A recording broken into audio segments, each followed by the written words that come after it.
Tymber. I'm from Los Angeles, California.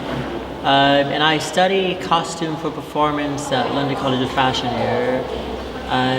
I've wanted to do a show since forever. I used to do shows back in high school, so I love theater, I love fashion theater, and I think what really drives me in my work is just what I see around me. So everything, a lot of times I could pull from very relevant topics, but then because I'm always going back to the past, I'm always talking about, in my normal conversations, or even with you, I go back and I'm like, oh, did you know in the 1800s they used to do this, they used to stand like this and like that and blah, blah, because a lot of life, I see a lot of things that happen now compared to a lot of old things. That's something that's still relevant. So I always like to bounce off of those ideas. Like I did today with the American shooter. I became quite frightened of the idea of doing an American shooter. I mean, it was pretty scary, wasn't it? No, yeah, it was. We had some backlash over it. Yeah. Initially. Yeah, initially the backlash was I would contact modeling agencies or even people, reach out to people as just an invite to come to the show, and we got questions from people oh my god, they would actually type in an email, I'm sorry, but can you please clarify your theme? It sounds really deep, and so hard to justify yourself nowadays. It's really hard. Everyone we are not making anything up, really. All of this inspiration that you saw tonight was literally from everything that happens now, and I don't go online or on social media or read newspapers to find this. Sometimes I'm just browsing around, I'm reading stories. It's very readily available nowadays. It's so in your face and visceral. There's no sort of filter to what you get nowadays. No, not at all. Sometimes I'll be scrolling through Instagram and looking, I don't know, cute dog or cat videos, or I don't know, who's the person I like to follow on Instagram? I like to see animal videos. That's what I like to follow the most. So I'll be looking at little innocent videos, fashion videos, obviously, and then I come across a video of I don't know, an unarmed black man in America being shot, or a trans woman being harassed and beaten down, and it could be in America, where United States of America, or it could be in South America. I was just reading something the other day. I forgot her name, of a South American woman who was it was awful, brutally beaten, and just things like this. I don't know how to sit in my reality and be comfortable with seeing something so deep. I don't know how to be comfortable with seeing things like that and then just sort of picking up and walking about life like I never saw anything, or none of that has ever happened. Accept it for what it is. It's hard. I don't know how to let that go. Yeah. So with creating, whenever I think about something, and it's not I always think about these things whenever I create, but for specifically this collection, it being my first, I wanted to start off with something that was truly my voice and Tyler's voice here as well. We're always, we know everything. Bring up any topic, we've probably heard about it. I mean, things still shock us, but we really sort of, and I say we because Tyler, we work hand in hand, it's called Tymber, but Tyler is the same thing in T, so it works perfect. We match together perfectly. I do one side of the job, he does the other, then we switch, But great. With this collection, we really wanted to portray a very sort of modern, how do you say, a very modern idea of progression in society, and also reflect back on the past of old sort of laws and rules that are still set in place today that humans still follow, society still follows, and how it's maybe not the most modern idea that we should be going in. So I wanted to just sort of start off with a very in-your-face, new sort of gender fluid, liberal idea of a person, no matter gender, religion. Sure, we went for everything. We went for everything. We went for everything we could get our hands on. We had androgyny, we had trans, we had, gender fluid, and literally gender fluid, which is so beautiful. We had Muslim in the show, and me, I remember after 9/11 in America, I was going to school, and like, you know, growing up, I just remember it rattles in my ear, like hearing jokes of like Muslim people, or, you know, you should be careful because they're Muslim or they may be dangerous. And I never really, like, it's not something I ever followed. It's never resonated with me. No, really. No, it was never something that somebody actually told me, oh, you should be afraid of them, and I actually followed it.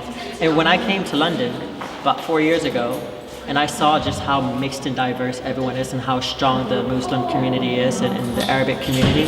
Sure, it just, like, for me, it was the most beautiful world I ever walked into, because despite everything I've been told in America, here it completely changed my perception. You know, not that I had a previous perception. I had no perception of most Muslim people, but I was told about this idea about them. And when I moved here, and to see the culture and be in the community, you know, I lived like 3 houses down from a mosque in my old house, and I would, you know, sit during like the month of Ramadan was my favorite. I loved Ramadan because I'm really quiet at home, so I sit in my house. You know, like you hear the prayers happening in the temple. For me, that was the most beautiful, inspiring. I would just pull out like sketch pads and just start drawing like just drapes and flows of everything, you know, and just, I don't know, like imagining things, like, and just embracing the beauty of like Arabic, you know, Muslim religion and everything about it, you know. So we have so much to offer as a culture, and I think it goes really unspoken. You really have to. In today's days, you know, we seem to push them aside for something else, some other ideal.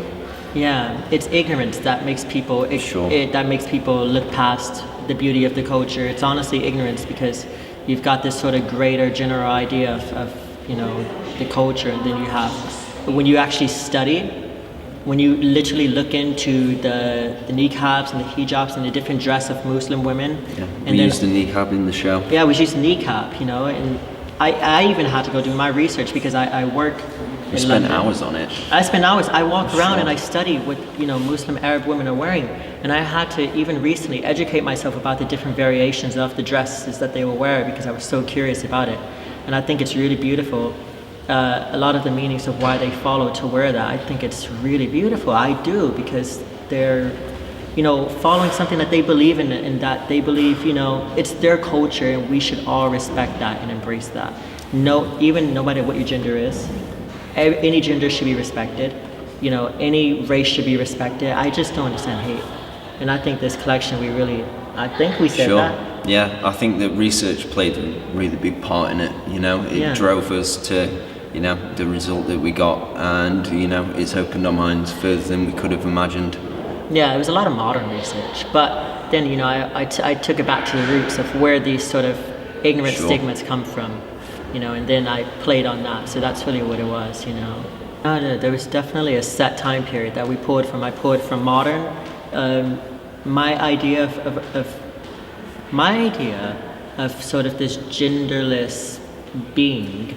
Sure, we had this conversation, didn't we? Yeah, we literally. We shouldn't. With creating this, I didn't want to pull from a previous reference of gender dressing. I wanted to create these sort of shapeless silhouettes, you know, hence the box skirts, you know, that don't really show off any curve at all. Could be put on any person. Anyone, any person. Yeah, I put it on, Tyler put it on, human. like we both, yeah, any human. I had men coming in, putting it on, it went with them beautifully. Like, you know, so if you saw it in a woman or a man in a show, or, you know, I think personally that was my idea of genderless. There's no previous way that we should stick to dressing. I think that, you know, with genderless, the generation of genderless, we have to create new sort of ways going about, you know, really forming this identity as modern people. Like, you know, we're not, because a lot of those old ways of dressing, it can go against beliefs, you know. Sure. A short skirt that hugs your curves can go against, I don't know what, like the right of a woman, you know. If there's women in the world who don't want to be, you know, looked at as being sexualized or whatever, but they still want to wear something like that. I feel like the skirts we created today, it's not sexual. I'm from Hollywood, and it's all about the Kardashians. You know, the Kardashians are all their curves, and I love the way Kim dresses. I do. I go on Instagram. When I do go on Instagram, I look at Kim as well. She's fucking slays. But I wanted to go anti-Kardashian too, so no curve. We had this lovely Vanessa, who is, come here. I think she's the epitome of like, just like So well done, Vanessa. So well done. Oh my god.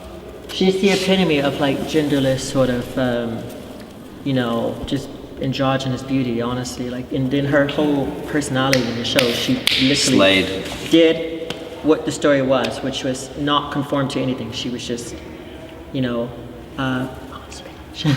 yeah. I hope they didn't hear it. Really want to create a narrative that flows from each show. Really, we don't want them to be individual shows.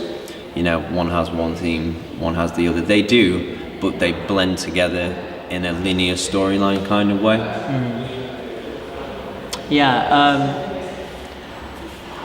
So, like we were talking about, like we want it to be like a book. So you're reading a book and you're turning chapters. So I think right now we started a chapter, you know, going off of really, really, really old prehistoric ideas, and then sort of hinting at modern sort of beliefs and things like that. And like, I don't want to say what we're gonna do next season.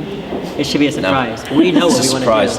do. It's so exciting. I mean, this show is really good, but the next show I am gonna go crazy because the story is so real.